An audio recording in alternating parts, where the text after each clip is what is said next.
ГСП онлайн. Городские новости сейчас. Вторник, 10:00. Ухтинская прокуратура завершила проверку по передаче сведений в пенсионный фонд. Работодатели должны ежеквартально предоставлять информацию о своих сотрудниках. Это нужно для определения стажа, а значит и итоговой суммы пенсии. Однако все ли делают это исправно? Как выяснила прокуратура, нет.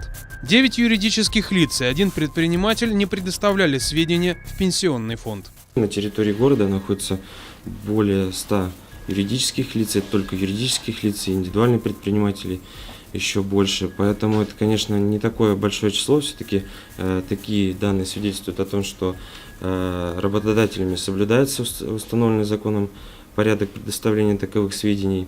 По итогам проверки в суд направлено 10 исковых заявлений. Работодатели обяжут устранить нарушения. Кроме того, побороться за свои права может и сам человек. Обратиться в прокуратуру по поводу нарушений закона может любой гражданин.